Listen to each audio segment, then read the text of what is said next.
I didn't stumble upon the will. No, it wasn't something left lying around or hidden in an obvious drawer for me to accidentally find. It was pure chance, the kind of chance that makes you question if fate really has a hand in these things. I was going through some documents in our safe, looking for the car title of all things, when I noticed a folder labeled estate planning. Curious, I opened it. It wasn't unusual for us to have updated our wills, but what I read felt like the ground had opened beneath me. There it was, written in plain, cold legal jargon. Everything, our home, savings, investments, was to go to him. Her lover. Not me, not even our son. Him. I stared at those words, rereading them over and over, hoping that somehow I'd misunderstood. Surely, this couldn't be right. Surely, this was a mistake. But it wasn't. My name, our son's name, were nowhere to be found in the beneficiaries section. Just hers and his. I sat there in silence for what felt like an eternity. My mind reeled, bouncing between disbelief and rage. How long had she been planning this? How deep did this betrayal run? Did she even think about our son when she signed this? The questions piled up in my head, each one more painful than the last. You think you know someone. You marry them. You build a life together. You share your dreams and fears. And then, in the quietest, most unexpected moment, you realize they've been living a different life entirely.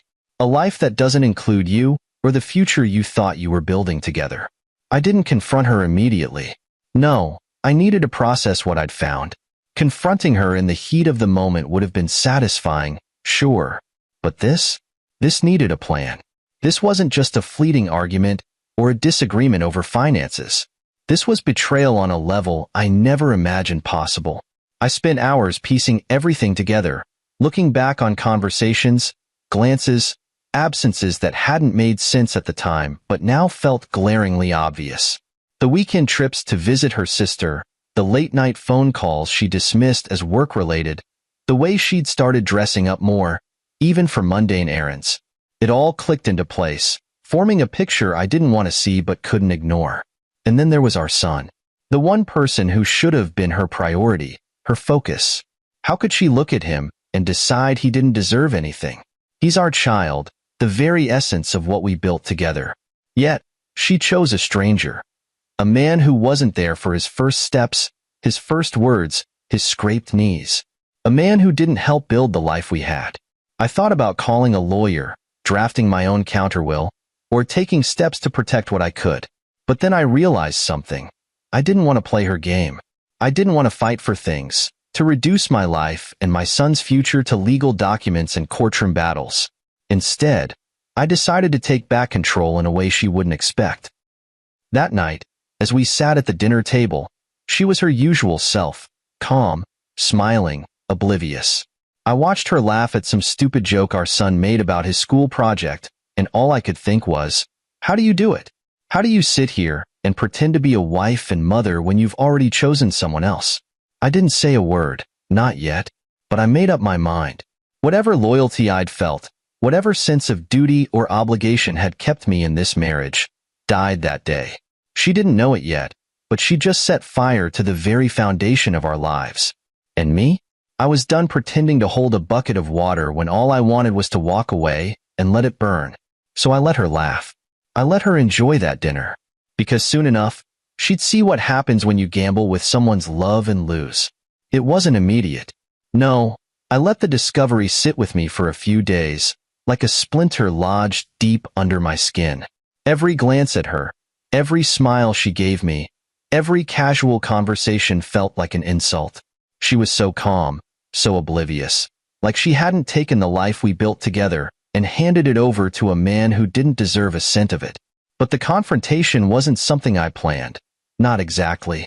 It came out during breakfast one morning, when she was sitting across from me, scrolling through her phone like she always did. Her coffee steamed gently in front of her, her hair tucked behind her ear in that way I used to find endearing. I sat there, watching her, thinking about all the mornings I'd shared with her, completely unaware of what she'd been planning behind my back. "Do you ever think about our son's future?" I asked, my tone casual, almost conversational.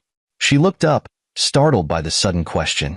"Of course I do," she said, her expression softening. Why would you even ask that? I shrugged, leaning back in my chair. Because it doesn't seem like you do. Not if you've written him out of the will. The cup paused halfway to her lips.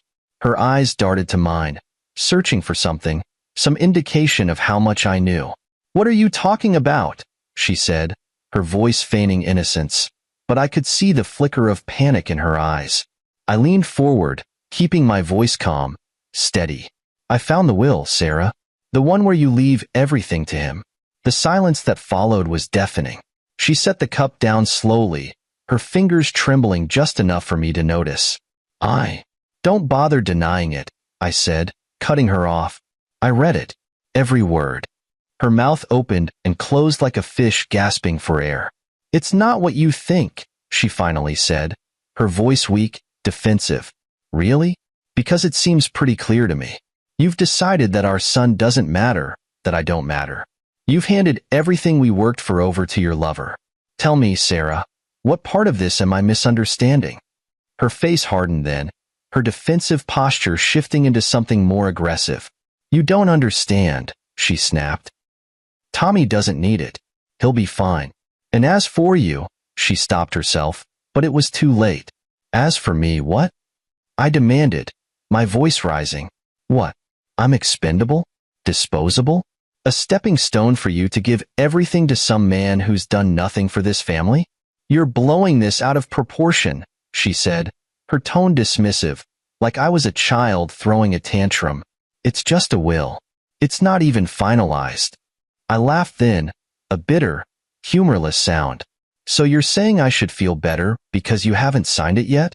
That you've only planned to betray me and our son? Her silence spoke louder than any words could have. Why? I asked, my voice quieter now, but no less intense. Why him? What's so special about this man that you'd sacrifice your family for him? She looked away, unable to meet my gaze. He understands me, she murmured. I felt the words hit me like a punch to the gut. Understands you? I repeated, shaking my head.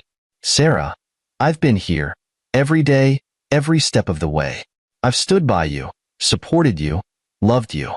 And you're telling me that's not enough? That some stranger understands you better than I do? She didn't respond, and that was all the answer I needed. I stood then, the chair scraping against the floor loudly enough to make her flinch.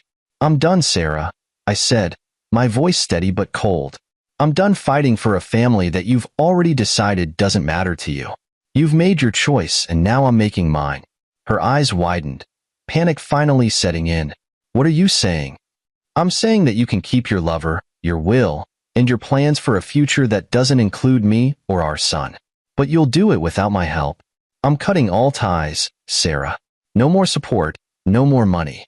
You're on your own now. You can't do that, she said, her voice trembling. You can't just walk away. Watch me, I replied, turning toward the door. As I left, I heard her call my name, her voice desperate, pleading, but I didn't stop. For the first time in years, I felt like I was finally taking back control. She had made her choices, and now she'd have to live with them. Without me, without my support, and without my forgiveness. When I walked out that morning, I thought there might be some part of her that would wake up to the reality of what she'd done. Maybe she'd reflect on how deeply she had betrayed me and our son. Maybe she'd realize the gravity of her choices and try to fix the mess she created. But no, Sarah didn't seem to have that in her. The fallout came quickly. It was almost amusing how fast everything unraveled once I stopped playing along.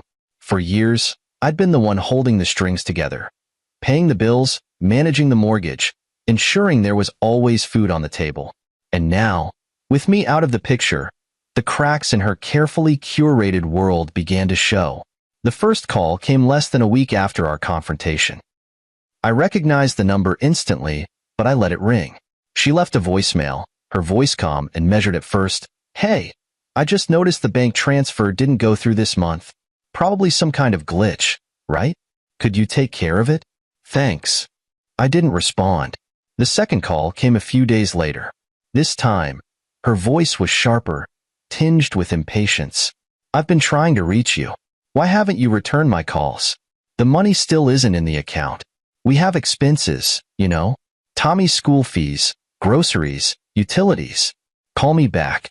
Still, I didn't respond. The third call, though, that's the one that made me laugh. It came late at night, her voice slurred, probably from one too many glasses of wine. How dare you? She hissed into the phone.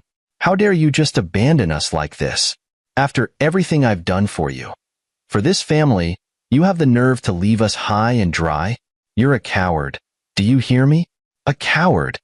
I listened to the voicemail twice, not because it hurt, but because I was stunned by the audacity of it. Everything she'd done, and she still saw herself as the victim. And then came the texts. At first, they were frantic. I don't understand why you're doing this.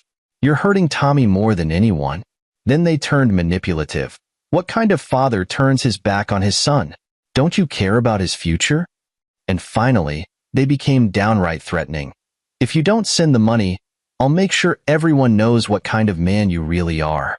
That last one made me shake my head in disbelief. Did she think I cared what people thought of me? Did she think she had any power left over me?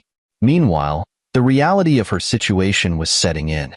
Without my financial support, the lifestyle she'd grown accustomed to began to crumble. The house that had always been spotless was now a mess. The bills that had always been paid on time began to pile up. And Tommy, well, he wasn't exactly the supportive son she liked to pretend he was. I heard through the grapevine, mostly from mutual friends who still tried to stay neutral, that her lover wasn't quite as interested in her now that the money had dried up. Apparently, he was under the impression that she had access to a steady stream of funds, and when that turned out to be false, he started pulling away. I can't say I felt sorry for her. Actions have consequences, and she was finally starting to experience hers. But I'll admit, there was a small part of me, a very small part, that felt a twinge of pity, not for her, but for the person I thought she was. I thought back to the early days of our marriage, back when we were partners in every sense of the word. We had dreams, plans, a shared vision of the life we wanted to build together.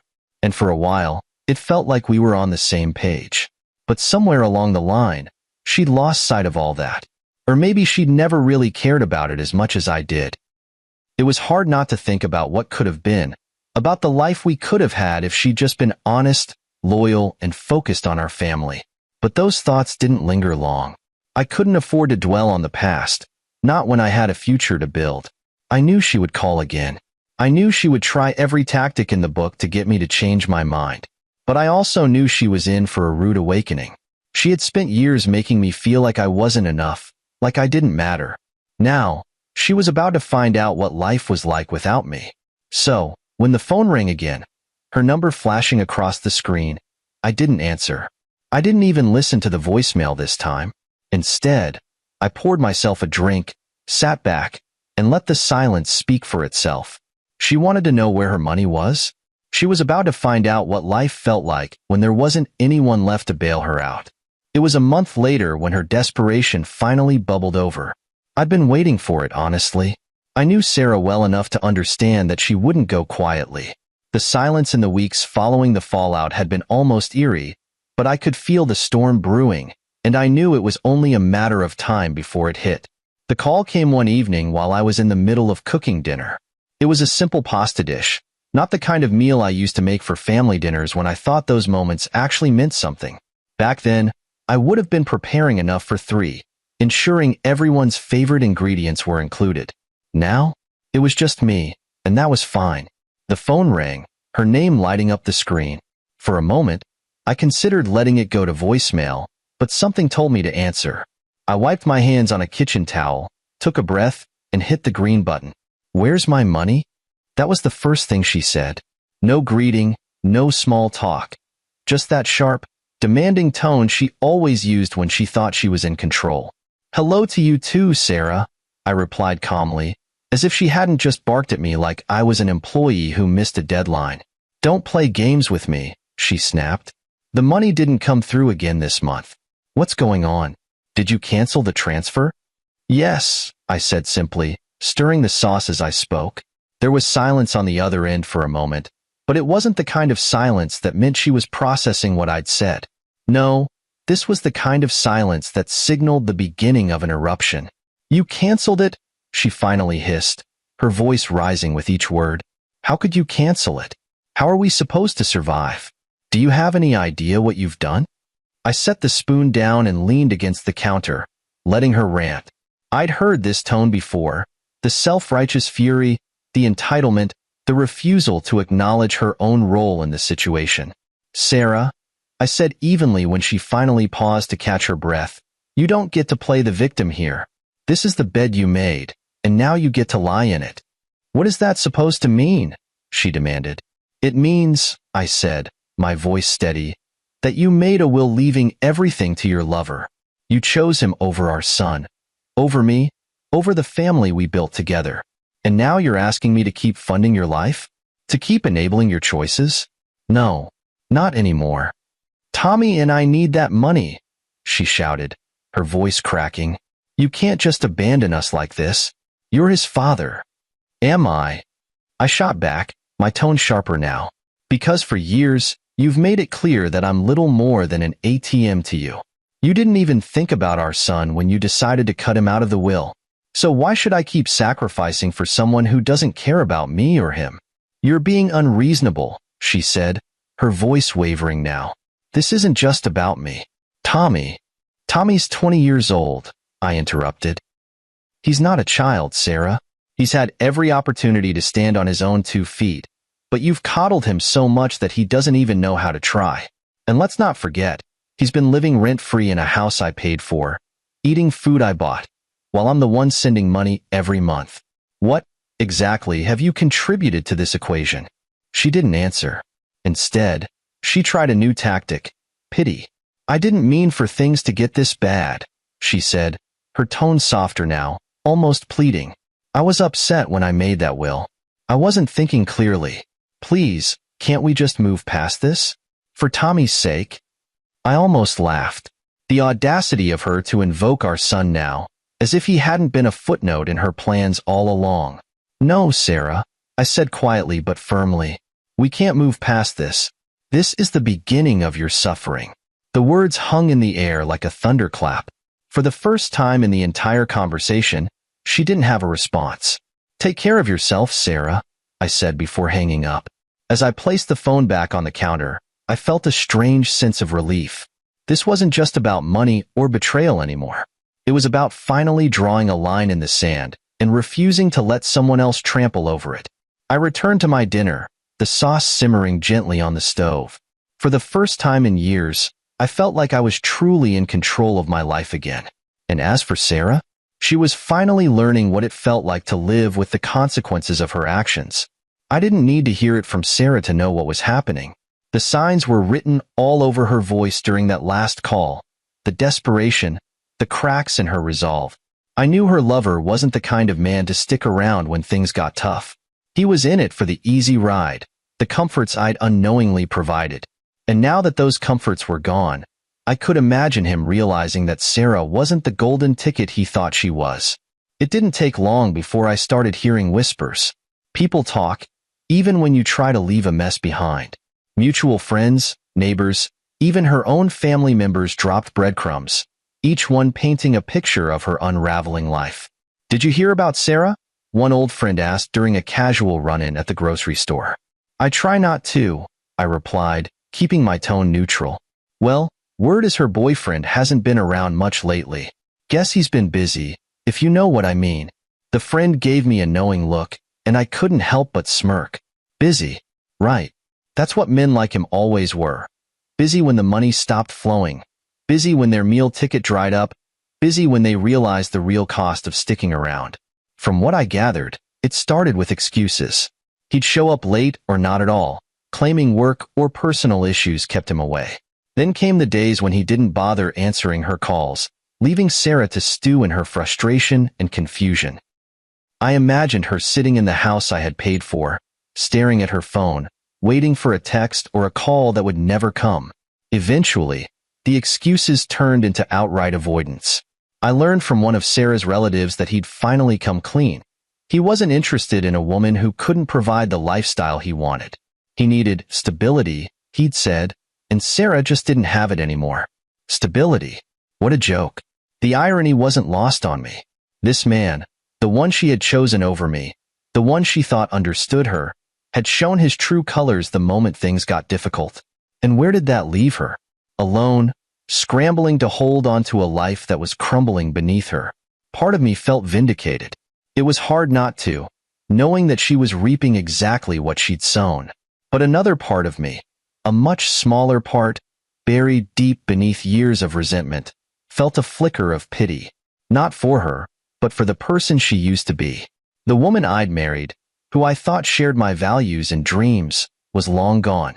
In her place was someone who'd gambled everything on a man who had no intention of staying. I didn't hear about their final breakup directly, but I didn't need to. Her attempts to reach out to me became more frantic in the weeks following his disappearance. The messages started to come in waves. I made a mistake. Please, can we talk? I don't know what to do. I need your help. He left me. He just left. I didn't see it coming. I didn't respond to any of them. What was there to say? She'd made her bed, and now she had to lie in it. It was almost poetic, really. The man she'd thought would rescue her had turned out to be the same kind of opportunist she had been to me. And now, with no lover and no financial support, she was left with nothing but the wreckage of her own decisions. I thought about the nights I'd spent lying awake, wondering if I could have done more, if there was something I'd missed that could have saved our marriage. Those nights seemed so far away now. The clarity I felt was like a weight lifted from my shoulders. As for her lover, he was probably out there, looking for his next target, his next woman to leech off of. Men like him never changed. But Sarah? She'd lost everything. The stability I provided, the illusions of grandeur her lover promised, even the respect of those around her who had watched her fall from grace. And me? I slept better at night knowing I had nothing to do with her suffering. It wasn't revenge. It was just the natural consequence of her choices. She played her cards, and she'd lost. All I did was step back and let it happen.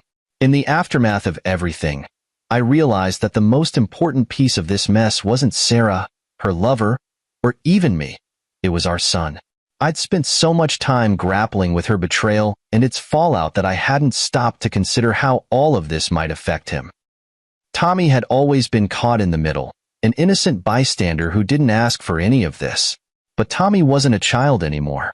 He was 20, old enough to see the truth for what it was, and old enough to decide how he wanted to move forward. The question was whether he'd continue living under his mother's shadow, making excuses for her, or if he'd finally step into the real world and take responsibility for himself. I decided to reach out to him, not as his father trying to fix things, but as a man who wanted to give him the tools to navigate life on his own terms. The opportunity came during a rare phone call from him. He wasn't calling to check on me, of course. He wanted to know why I wasn't helping Mom. "Why'd you cut her off, Dad?" he asked, his voice heavy with frustration. "She's struggling, you know. She needs that money." I took a deep breath, steadying myself before responding. "Tommy, let me ask you something," I said. "Do you really think it's my responsibility to keep supporting her after everything she's done? After she chose someone else over this family?" He hesitated. "I mean, she made mistakes, sure, but she's still Mom, and you're still her husband." "No, Tommy," I said firmly. "I'm not her husband anymore. I was her safety net, and she threw that away the moment she betrayed me and you. Do you even know what she did?" There was a long silence on the other end of the line. Finally, he muttered, "She told me some things, but she didn't go into detail." "She left you out of her will," I said bluntly. "She left everything to her lover. Everything. The house, the savings, everything I worked for. Do you understand what that means?" His breath hitched. "She wouldn't do that," he said, but his voice lacked conviction. "She did," I replied. "And now that he's gone, she expects me to pick up the pieces. But Tommy, that's not how the world works. People have to live with the consequences of their choices." I could feel the weight of my words sinking in.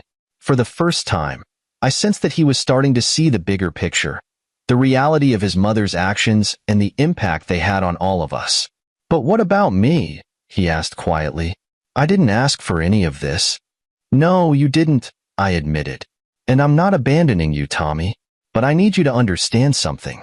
You can't keep relying on other people to fix things for you. You're an adult now. It's time to start taking responsibility for your own life." "What do you mean?" he asked, a defensive edge creeping into his voice. "I mean getting a job, contributing to the household, and figuring out what you want your future to look like," I said. "It's not going to be easy, but it's necessary. You can't keep hiding behind your mother's excuses or waiting for someone else to swoop in and save the day. That's not how the world works." He didn't respond immediately, and I let the silence hang between us. I wanted him to process what I was saying, to let it sink in without feeling like I was lecturing him. Finally, he sighed. "I don't know where to start," he admitted, his voice barely above a whisper. "That's okay," I said, softening my tone. "The important thing is that you start. If you need help figuring it out, I'm here. But I won't do it for you, Tommy. You have to want it for yourself." The conversation ended on a tentative note. I didn't know if my words had gotten through to him, or if he'd fall back into old habits, but I felt a small glimmer of hope. Maybe, just maybe, he'd take this as a wake-up call and start making changes. In the days that followed, I found myself reflecting on the kind of father I wanted to be. I couldn't undo the past, and I couldn't change the choices Sarah had made. But I could give Tommy the tools to build a better future, even if it meant stepping back and letting him learn some hard lessons on his own. At the end of the day, my focus wasn't on Sarah or her lover, or even the money I'd lost. It was on ensuring that my son didn't grow up believing he was entitled to everything without putting in the work. And if that meant having some tough conversations and letting him struggle a bit, so be it. Because in the long run, I wanted him to be better than the circumstances he came from. I wanted him to thrive. It didn't take long for Sarah's world to come crashing down.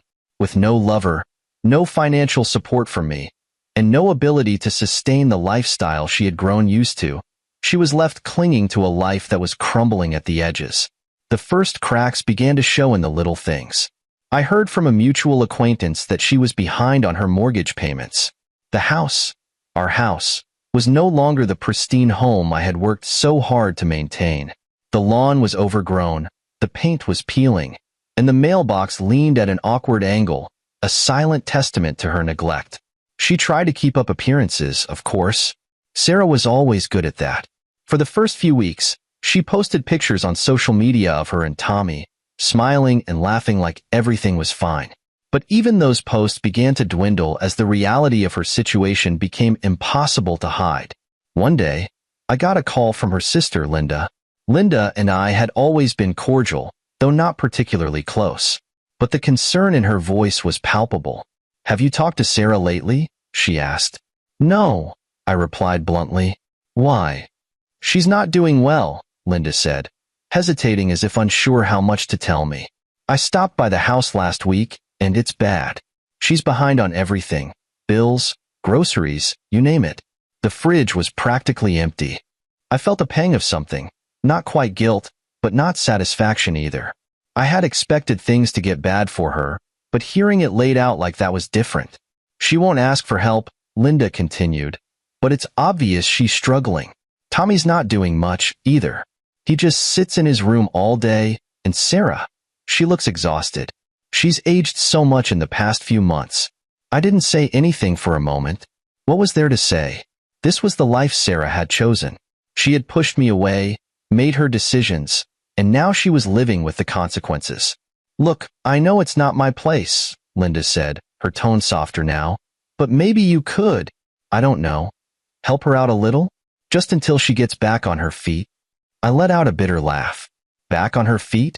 Linda, she's been sitting in a hole of her own making for years. I can't dig her out of it. And honestly, I'm done trying. Linda sighed, but she didn't argue. "I understand," she said quietly. "I just thought you should know." After that call, I couldn't stop thinking about what Linda had said. Not because I felt any responsibility to fix things, but because it confirmed what I already knew. Sarah was sinking, and there was no one left to throw her a lifeline. I heard from a few other people in the weeks that followed. The stories were always the same. Sarah was behind on this bill, struggling with that expense, relying on favors and handouts just to get by. Even her friends, the ones who had always been there to support her, started pulling away. And Tommy? He was no help. From what I gathered, he was still holed up in his room, playing video games and ignoring the world around him. Sarah's excuses for him had run dry, but she still refused to hold him accountable. One day, I ran into one of our old neighbors at the hardware store. He shook his head when I asked how things were back on our old street. "It's not the same without you," he said. "Sarah's let the place go. It's a shame.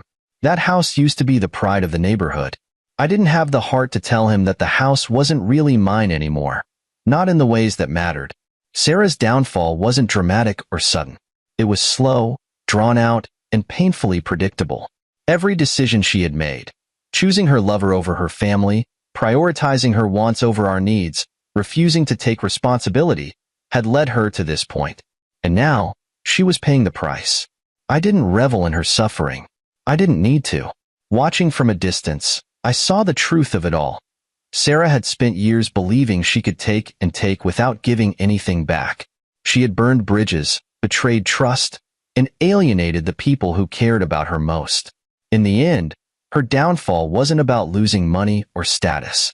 It was about losing everything that made a life worth living. And as much as I wanted to feel sorry for her, I couldn't. She had made her choices, and now she had to live with them. For me, it was a reminder of how far I'd come. I had let go of the toxic ties that bound me to her, and for the first time in years, I felt free. Sarah's downfall wasn't my responsibility. It was hers alone. And while she struggled to pick up the pieces, I was busy building a new life for myself. One where I no longer had to carry the weight of her choices. It happened sooner than I thought it would. Sarah always had a way of pushing things too far, and this time was no different. I had braced myself for her calls, her pleas, her attempts to manipulate me into giving in. What I hadn't expected was the level of entitlement and audacity she still carried with her. The breaking point came on a Sunday afternoon. I was sitting on my couch, enjoying the quiet of my apartment, a quiet I'd come to cherish since cutting ties with her. The sun filtered through the blinds, and for once, life felt simple, peaceful. Then my phone rang. I didn't need to check the caller ID to know it was her. The ringtone alone was enough to set my teeth on edge. I considered letting it go to voicemail, but something in me said, "Answer it. This is the one." I picked up, already preparing myself for whatever excuse or sob story she had ready. But what I heard was something else entirely. "You've gone too far this time," she snapped, skipping any pretense of civility. Her voice was sharp, angry, but underneath it, I could hear the tremor of desperation. "Hello to you too, Sarah," I said dryly. "Don't start with me," she shot back. "Do you have any idea what you're doing to this family? Tommy and I are struggling because of you.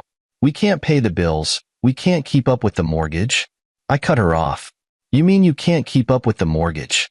Let's not pretend Tommy is contributing to anything." That hit a nerve.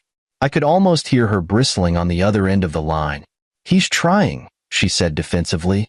"Is he?" I asked, my voice calm but firm. "Because from what I've heard, he's still sitting in his room playing video games all day while you make excuses for him. Sounds to me like nothing's changed." "How dare you?" she hissed.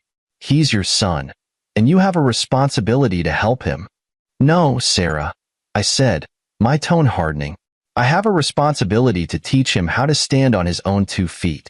And that's exactly what I'm doing by not enabling him, or you, any longer." She let out a bitter laugh. "Oh, is that what you're telling yourself? That you're helping? Because from where I'm standing, all you've done is abandon your family. You're punishing us for your own insecurities and failures." I took a deep breath, steadying myself. "Sarah, let's get one thing straight. I didn't abandon this family. You did. The moment you chose your lover over our son and me, you made your decision. And now you're facing the consequences of that decision." She tried to interrupt, but I wasn't finished. "You left our son out of the will, Sarah. You chose to prioritize a man who's long gone over your own child. And now you're expecting me to pick up the pieces? To clean up the mess you made? No, I'm done. This is your life now. You wanted it this way, remember?" Her voice cracked then, a mix of anger and panic. "You can't do this to me. We need that money, and you know it. Tommy needs it. You're just being cruel at this point." "No, Sarah," I said, my voice cold and deliberate. This isn't cruelty. This is justice. You've spent years taking me for granted, treating me like a wallet instead of a partner, a father, a man. And now that you're finally facing the consequences, you're calling me cruel? There was a long silence on the other end. For a moment, I thought she might hang up, but instead, she whispered, "You don't mean this. You'll come around. You always do." That was it. That was the moment the last thread of patience I had snapped. "No, Sarah," I said, my voice low and steady. "Not this time. You've relied on me for far too long, thinking I'd always be there to bail you out. But those days are over. From now on, you're on your own. And let me make one thing clear. This is the beginning of your suffering. You brought this on yourself, and I won't be there to save you from it." I hung up before she could respond, my hands trembling slightly as I set the phone down. I wasn't angry anymore. I wasn't even sad. What I felt was a strange sense of calm, as though I had finally closed a chapter one should have ended years ago. She called back almost immediately, but I didn't answer. The phone buzzed again and again, but I let it ring. I knew what she would say. More accusations, more guilt trips, more empty promises to change. But I was done listening. That night, for the first time in years, I slept without the weight of her manipulation pressing down on me. And when I woke up the next morning, the world felt a little brighter, a little lighter. Sarah had reached her breaking point. And me? I had finally reclaimed my freedom. The weeks after that final call were strangely quiet. For the first time in years, my life wasn't consumed by Sarah's demands, manipulations, or the weight of her choices. The silence was liberating, but it was also unsettling. Part of me expected her to find a new way to worm back into my life, to claw at the walls I'd built around myself. But she didn't. Oh, she tried in the beginning. She left voicemails, pleading, threatening, alternating between self-pity and rage. Then there were the emails, the messages through mutual friends, even a poorly veiled attempt to guilt me through our son, Tommy. But I stayed firm. I ignored every attempt, deleted every message, and cut off any avenue she could use to reach me.